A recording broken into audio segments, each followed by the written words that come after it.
Hello, this is Yehna. And this is Jessie. We are excited to be back, and this time with a whole new series. We did not officially introduce this series, so we are here to launch our Living as Sent series. Woohoo! Yay! Obviously, the format will be the same two silly hosts and our thoughts and what we want to hone in on each subject pertaining to being a young adult Christian today and what it means to live as sent. But today we want to invite you and discuss the different things we wrestle with when it comes to our faith, or maybe even beginning or not beginning our faith. So, welcome and join us At at the the table. table. Whew, so I nervous. I know, excited but nervous about all of this. And it's coming from a place where we just have a lot on our hearts and a lot to share. And because of that, we really needed to organize our thoughts here and make Yes. sure that it made sense and it flowed. But being in the in between, what does that look like? What does that mean? And so we kind of broke it down into 4 points. The first one, we're kind of going to unpack knowing deep down where you need to be, but the whole thing of being in denial and what does that look like? The second one, just the struggle of feeling like you have no space to openly wrestle. The third one being just the guilt that you feel from living apart from Christ, but also living indifferent into like his gifts of redemption, period. And then the last one is again just the shame that we feel from it and how we surrender that, which is a lot. But um, I Woo, I'm think getting yeah, goosebumps even like reading we through the points. we prayed about it, and we just feel as though, especially in our generation and in our age group, like this is such a huge thing that people wrestle with and not really openly share about. So we thought we would just open up the table. So we hope you join us in it. Let's get Yes. started with the first one. Yana, what have your experiences been like when you have really wrestled with your faith and have been far away from the Lord? Because you know deep down inside that that's where you're at, but not being okay with that, like sitting in that with yourself. How has that experience been for you? Oh man, I was definitely in so much denial, which led to just disassociating with the struggle period. I was, the typical overworked myself type of denial life path, and it was very much motivated by guilt. Yeah, that's what fueled my every move, my every defenses, and just the narratives and the meanings that I've made from those narratives for myself of how I needed to be a certain way and a certain standard and need to have everything figured out. But then when I didn't meet it, just immediate shame that it brought. So then when it came to having to be in a church setting or in an environment that felt too holy for me, it brought just another layer of frustration with myself and almost with everyone else. You know how when it's, you feel, as much as I don't want to admit this, when you see other people almost live the life that you should be living, there's almost an anger and a bitterness towards that as well, which is so embarrassing to say. But Defensiveness too. yeah, you're like, why am I not there? And what makes you better than me? But no one said anything. But anyway, yeah, what are your perspectives? No, and adding to what you said, like you feel like you have to justify yourself Yeah. that you're living this way when really no one asked or no one really cared. It's just like because you feel this like embarrassment or guilt that Mm. you have to like overcompensate for that. And especially because we grew up in a church setting, we almost have the language. We're so good and equipped with it. So we know just how to sprinkle just enough suffering, but just enough the Lord is good in it.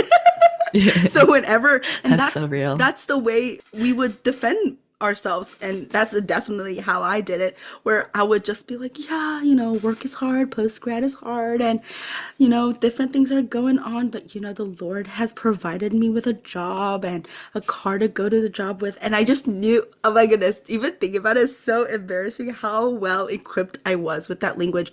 And in some sense, yes, it was a blessing, because the very thing that has that made me frustrated was also the very thing that made me reflect on what I needed. But besides the point, I was, Dude, that's so real. it was so embarrassing now I think about it and say it out loud. Yeah, it's like, let me say all these points, but not add the fact I have not prayed before I went to bed. And like prayer has just not been a part of my life. But you don't need Mm-mm. to know that. You just need Yeah, to know that I feel blessed about my life, period. The end. God is good. Amen. All the time. Yeah. And what sucks is in the back of your head, you're like, oh, I'll eventually figure it out. Like, I know this is just a temporary state, or I'll get it together eventually. But then it starts the transition to like, will I ever figure it out? Or do I even want to mentally go through the Hmm. process of figuring it out? So it's definitely an exhausting cycle and just a hard place to be in. But Mm. the fact is that you are in that state, and you've gotten to that state. And I'm sure it's just, yeah, it's just a lot of numbing, Hmm. you And know? to add to that, it's just a lot of that comes from, and I say this very carefully because having done the reflection, I know this is not always true, but at that time, the church has portrayed such a standard for us to live, and that message that we had, and it didn't, and especially as missionary kids, we needed to almost reflect a different level of a life standard and a spiritual life. And because, in some sense, our parents held an authority in that realm, Mm, whether they put that on themselves or not, it's just they did. And because we are their offspring, we also automatically had to hold that standard. What was so difficult for us was that church was no longer a place we could go for refuge. And mm, unfortunately, instead of finding our way to find truth in that, we took that false message as truth and then distorted it into some sort of anger and frustration. And so, and which led to denial and numbing. yeah. And what's tricky about that is church, obviously, you go to church to be convicted, to be challenged to change. Yeah. Right? But because we're not at that state to be ready to be changed and challenged, we feel that disconnect of I'm at church and I'm hearing the message, and it's so hard to tune it out because you know that God is challenging you to more and you're just not there. Mm, And it makes sense why people, step away from community or step mm, away from being actually in the nitty gritty of community, because you're going to be challenged. You're going to be called out. You're going to be reminded of where you're at in life. And it's so hard to be in that state where you're not ready for that, but you're still having to play the part of like, okay, I have to go to church and like I'll kind of go to church and like just living in that in between. It's kind of like you feel yucky about yourself, but you just know you're not going to get there anytime soon. yeah. And So you it's don't really have hard. any desire to get there anytime soon. Right. Yeah. It kind of leads to our other point about it's just straight up laziness. I didn't want to say it, but we have it written down. And I hope you guys know that as we're saying this, like we're just speaking from our own experience of just being real with how we felt in a season of not wanting to fully live out our faith, Nope. and wrestling with, do we even have faith? So I hope you don't take this personally of us just calling you out. Like we're I just mean, calling just ourselves kidding. out. I mean, maybe this is a tug to, Just nudge kidding. you, but we're mainly just calling ourselves out in a season that was definitely hard to navigate. But what does that laziness look like for you, Yana? Filled all the boxes, TBH with this one. Man, I just put the excuse of I'm too tired. Life is way too busy. What's wrong with the way I'm living? Even though in the back of my head, I knew. And again, like I said, I was fueled by, sorry, I'm like sniffling so much. Allergy season is so bad, but I knew that I was not meeting a standard for myself.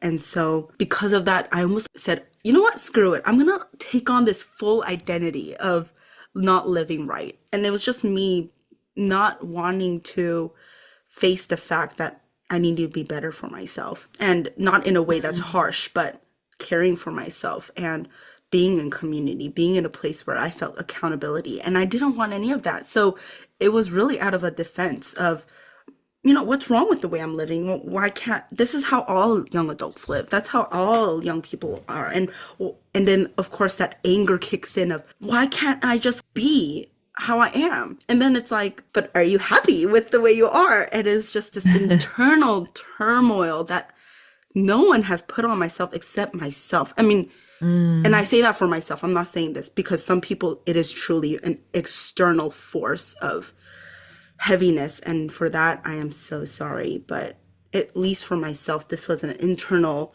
struggle that I almost laid on my own and placing this standard. Yeah. Yeah, I was just about to say that why do I have to live at such a high standard all the time? I just can't catch a break. Let me just figure it Yeah. out. Just give me the space to figure it out. And I hear that a lot from you. And I mean, that's why you have people completely running the total opposite way, being the prodigal son, right? And just like, let me just live my life kind of thing. And yeah, it's difficult because you know deep down inside that's what you're doing, but you're like, no, no, no, I'm gonna live like that doesn't matter. Mm. And that's where the verse comes in, right? It says, like, come to me, all who labor and are heavy laden, and I will give you rest. Take my yoke upon you, learn from me, for I'm gentle and lowly in my heart, and you in heart, and you will find rest in your souls. For my yoke is easy and my burden is light. Ooh, I like this version.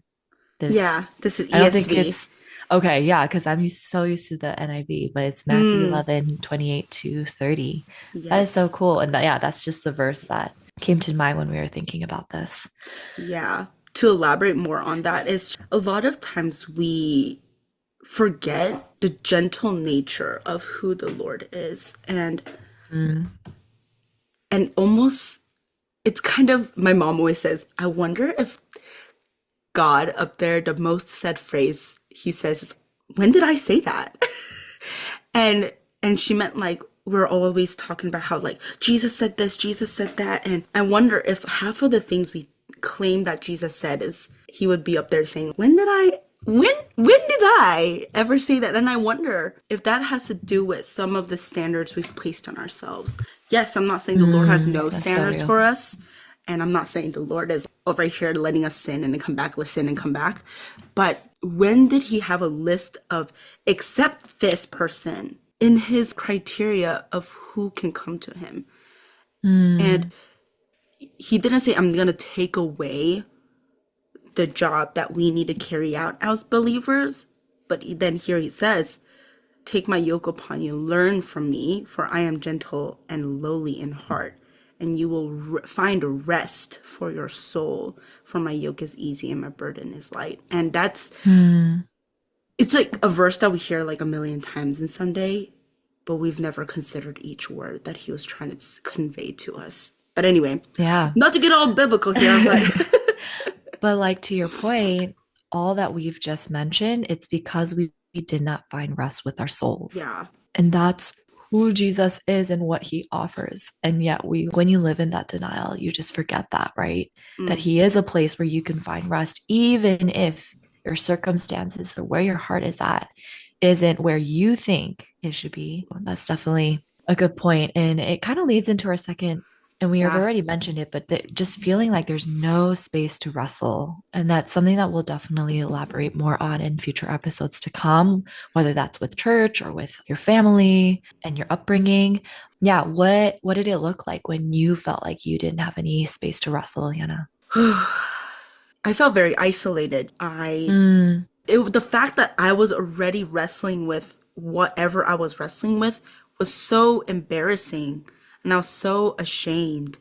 And the funny thing is, I hear this narrative from so many people when they finally come to a place where they need to get it off their chest, and they feel a lot of them have a similar narrative of I was alone in all of this. I didn't realize that there were other people who were who shared some of these struggles with me, and how easy it is to distance ourselves from the very person, aka God, who wants to see all of us and embraces all of us. And for me, I could not stand the thought of people seeing my brokenness. I could not. And I Mm. still wrestle with that to this day.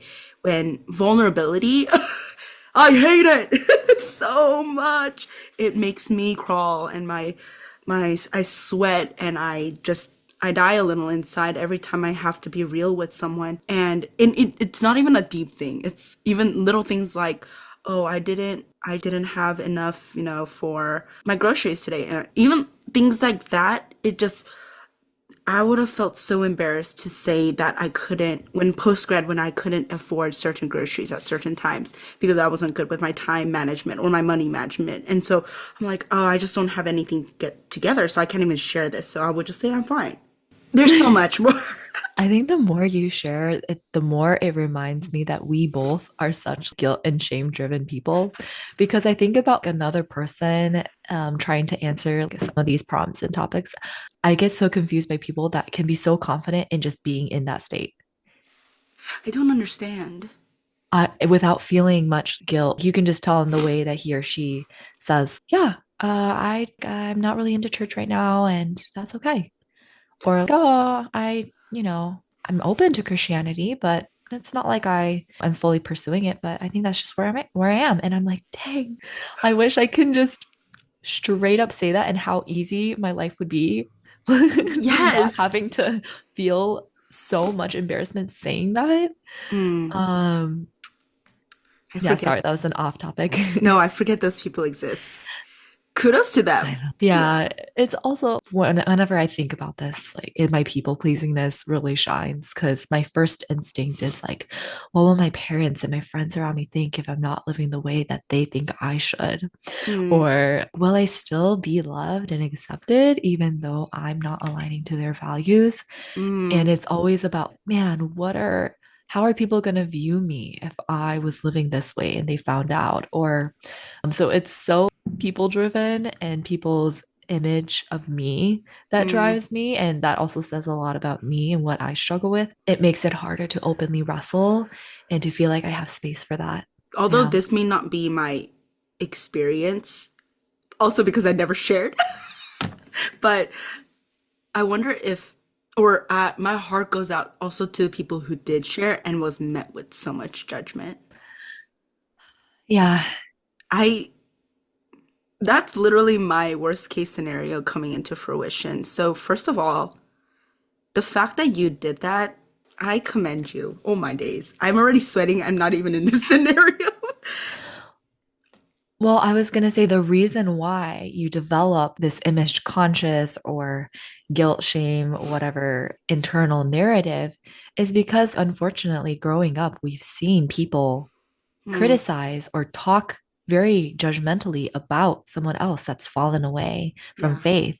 And you're like, and I mean, to be honest, that's why I am so image conscious, is because Mm, unfortunately, there's been so much judgment with good. I know that when I witnessed those conversations, it was coming with good intention of, oh, we need to pray for this person. But just hearing how they spoke about other people, like, yeah. oh, what a shame, or oh, we need to pray for this person. Just the way There's, that yeah. it was worded made me feel like that was just absolutely not an okay thing to do and to Mm, be.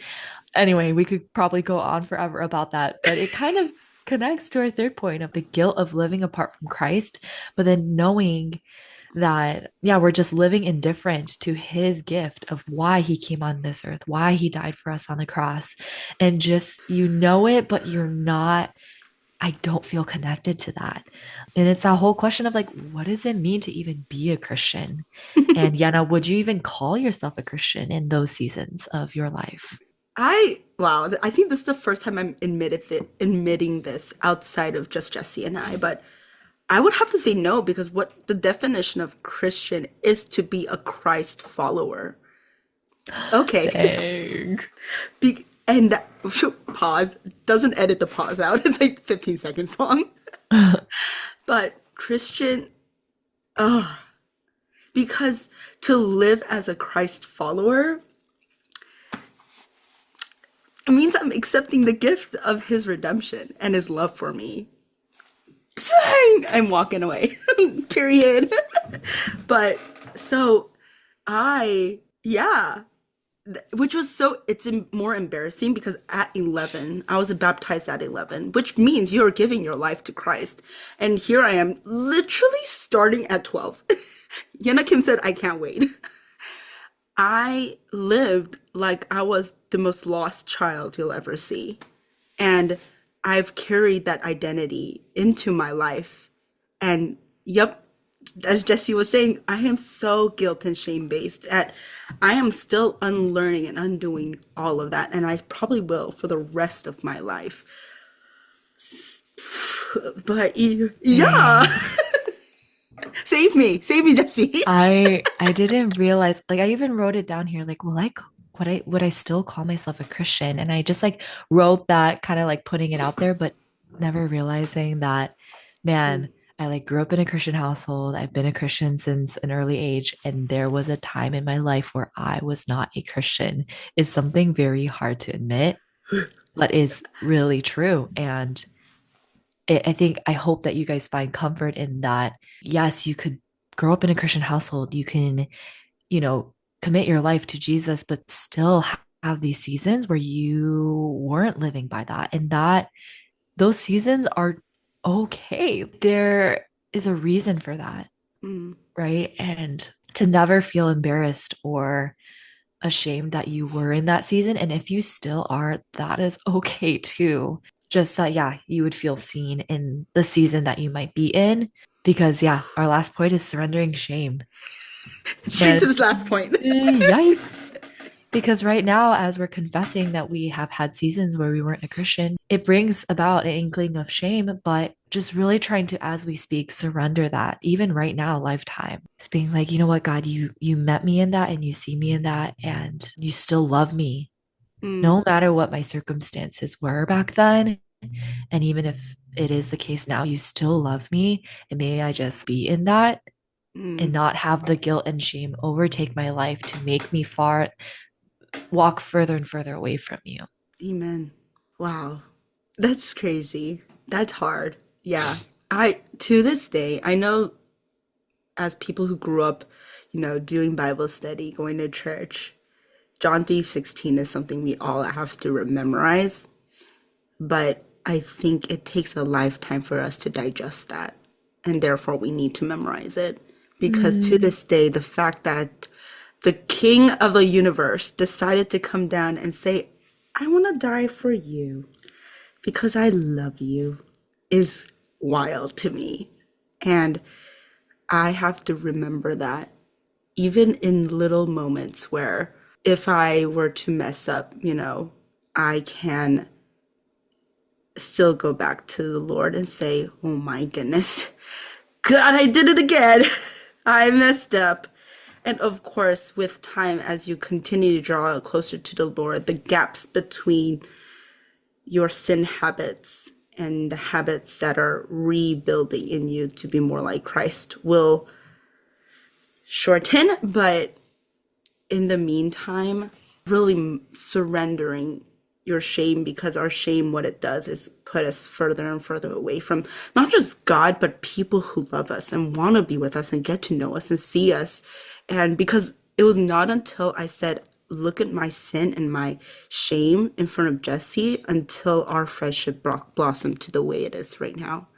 It started at us quite literally weeping in my living room and saying, I am so broken, I don't even know where to start. And here we are, admitting to the whole world, we were very broken and still are. That is crazy. mm. I Yeah. like how you said, like, we were broken and we're still broken. Because, yes, we have recommitted to being a disciple of Christ and living as a Christian, but that doesn't mean we're far any better than any of you guys listening. We are still so broken and so in need of Christ. And I just hope that you feel encouraged to Mm. just be reminded of that, but maybe the challenge to step into, all right, my gut is telling me this. How can I tap into that? And how can I, yeah, just really evaluate and be present in the season that I am. Yeah. Yeah. More to come. More to come. I know we had like our brain dumpy session for our first series, but this one is really laying out the framework of who we want to invite to this series. And really, it's everybody. And because although the series title Living as Sent feels like you've arrived at a certain point to be called as disciples of Jesus That's real. Christ, but you know who Jesus called to be his freaking worldwide apostle was a dude who literally murdered Christians for a living. And in the spot, he called them his own. And so, yeah, if he can use a murderer and an adulteress and, so on and so forth, he can use you and me and all of us. And so we are never far too gone to be used and loved and chosen for his amazing work on this earth. And obviously, our identity is not going to be on how we live for Christ, but it's the fact that we are his period. So I hope that this series title doesn't scare you to think, oh my gosh, another holy series. But I mean, hopefully it is, because I hope we are speaking truth and conviction and encouragement. But anyway, I'm going on and on. But this is our series, and I'm so excited and also so nervous because I'm quite literally at the edge of my seat. I'm sweating profusely from just one episode. So just know there will be a buckets of sweat at the end of all of this. But anyway, all of our episodes are on Spotify and on YouTube, and our updates are on Instagram. So please be on the lookout. It's going to be such a fun journey. Yay. Anyway, until then, Bye. bye.